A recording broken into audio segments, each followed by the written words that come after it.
ഗാസയിൽ വീണ്ടും കനത്ത ഇസ്രായേൽ വ്യോമാക്രമണം. ഹമാസിന്റെ സൈനിക വിഭാഗമായ ലെസ് അൽ ദിൻ അൽ ഖ്വാസിം ബ്രിഗേഡിലെ തലവനായ ഇസുദ്ദീൻ അൽ അഹദിനെ ലക്ഷ്യമിട്ടുകൊണ്ട് ആക്രമണം നടത്തിക്കൊണ്ട് ഇവിടെ വലിയ രീതിയിൽ അദ്ദേഹത്തെ വധിച്ചു എന്ന വിവരങ്ങളാണ് ഇപ്പോൾ പുറത്തു വന്നിരിക്കുന്നത്. കഴിഞ്ഞ ദിവസം വൈകുന്നേരം ഗാസ സിറ്റിയിലെ റിമാൽ മേഖലയിൽ ഒരു അപ്പാർട്ട്മെന്റിന് നേരെയായിരുന്നു പ്രധാന ആക്രമണം നടത്തിയത്. ഇതിനോടൊപ്പം തന്നെ മറ്റൊരു വാഹനത്തെയും ഇസ്രായേൽ ഡ്രോൺ ആക്രമണം വഴി ലക്ഷ്യമിട്ടു. ഒക്ടോബർ 7 ആക്രമണത്തിന്റെ പ്രധാന സൂത്രധാരന്മാരിൽ ഒരാളാണ് ഈ ഒരു കമാൻഡർ എന്നതാണ് വ്യക്തമാക്കുന്നത്. അതേപോലെ തന്നെ അവിടെ പ്രധാനമന്ത്രി ബെഞ്ചമിൻ നെതന്യാഹുവിന്റെ അതുപോലെ തന്നെ പ്രതിരോധ മന്ത്രി ഇസ്രായേൽ കാറ്റ്സിന്റെയും നേരിട്ടുള്ള നിർദ്ദേശപ്രകാരമാണ് ഓപ്പറേഷൻ നടത്തിയതെന്നാണ് ഇസ്രായേൽ സൈന്യം അറിയിച്ചിരിക്കുന്നത്.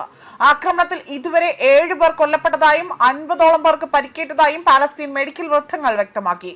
ആക്രമണം വിജയകരമായിരുന്നുവെന്നും ഇവിടെ കൊല്ലപ്പെട്ട ഈ ഒരു രീതിയിൽ ഈ സുരക്ഷാ കമാൻഡറിന്റെ വലിയ രീതിയിലുള്ള ഒരു അവകാശവാദം രംഗത്ത് വന്നിരിക്കുകയാണ്. എന്നാൽ ഇക്കാര്യം ഹമാസിന്റെ ഭാഗത്ത് നിന്ന് ഇതുവരെ ഔദ്യോഗികമായി സ്ഥിരീകരിച്ചിട്ടില്ല എന്നും ഗാസയിലെ ഹമാസ് സൈനിക കമാൻഡർമാരെ ലക്ഷ്യമിട്ടുള്ള തുടർച്ചയായ നീക്കങ്ങളുടെ ഭാഗമായിട്ടാണ് പുതിയ ആക്രമണം എന്നതാണ് റിപ്പോർട്ടുകൾ സൂചിപ്പിക്കുന്നത്. ഇതിനു മുൻപും ഇത്തരത്തിൽ ഇസുദ്ദീൻ അൽ അഹദിനെ വധിക്കാൻ തന്നെ ഇസ്രായേൽ പലതവണ ശ്രമങ്ങൾ നടത്തിയതായും വിലയിരുത്തപ്പെടുന്നു. അതേപോലെ തന്നെ ആക്രമണത്തിൽ ഇതുവരെ 7 പേർ കൊല്ലപ്പെട്ടതായും 50ഓളം പേർക്ക് പരിക്കേറ്റതായും പാലസ്തീൻ മെഡിക്കൽ വൃത്തങ്ങൾ അറിയിച്ചു. പ്രധാനമന്ത്രി ബെഞ്ചമിൻ നെതന്യാഹുവിന്റെയും പ്രതിരോധ മന്ത്രി ഇസ്രായേൽ കാറ്റ്സിന്റെയും നേരിട്ടുള്ള നിർദ്ദേശപ്രകാരമായിരുന്നു ഈ ആക്രമണങ്ങളെല്ലാം തന്നെ നടത്തിയത്. മാത്രമല്ല സുരക്ഷാ ഉദ്യോഗസ്ഥർ പോലും അവിടെ വലിയ രീതിയിലുള്ള സന്നാഹങ്ങൾ നടത്തുകയാണ് ചെയ്തത്. എന്നാൽ ഹമാസിന്റെ ഭാഗത്ത് നിന്ന് ഔദ്യോഗിക സ്ഥിരീകരണം ഇതുവരെ വന്നിട്ടില്ല. ഗാസയിലെ സൈനിക കമാൻഡർമാരെ വധിക്കുന്നതിന്റെ ഭാഗമായാണ് ഇസ്രായേൽ ഈ നീക്കം നടത്തിയതെന്നതാണ് വിവരം. ഇതിനു പുറമെ തന്നെ ഇദ്ദേഹത്തിനെ വധിക്കാൻ പലതവണ ശ്രമങ്ങൾ നടത്തുകയും അതേപോലെ തന്നെ മധ്യപൂർവേഷ്യയിൽ വീണ്ടും നിർണായക നീക്കങ്ങളാണ് നടത്തിയിരിക്കുന്നത്. ഇസ്രായേൽ ലബനൻ വെടിനിർത്തൽ 45 ദിവസത്തേക്ക് കൂടി നീട്ടി. അമേരിക്കയുടെ മധ്യസ്ഥതയിൽ ഇസ്രായേലും ലബനനും തമ്മിൽ 2 ദിവസം നീണ്ടുനിന്ന ചർച്ചകൾക്ക് ഒടുവിലാണ് നിർണായക ധാരണയിലേക്ക് എത്തിയിരിക്കുന്നത്.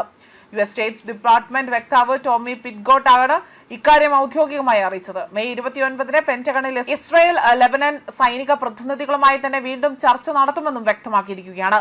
വെടിനിർത്തൽ നീട്ടാനുള്ള തീരുമാനം മേഖലയിൽ സംഘർഷാവസ്ഥ കുറയ്ക്കാൻ സഹായിക്കുമെന്നും പ്രതീക്ഷിക്കുന്നതിനാൽ തന്നെ വലിയ രീതിയിലുള്ള ഒരു വിലയിരുത്തലാണ് പുറത്തുവരുന്നത്.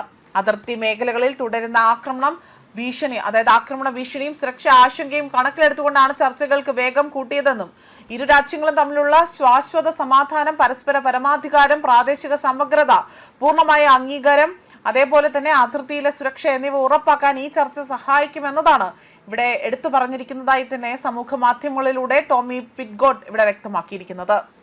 ന്യൂസ് ഡെസ്ക് കർമ്മ ന്യൂസ്.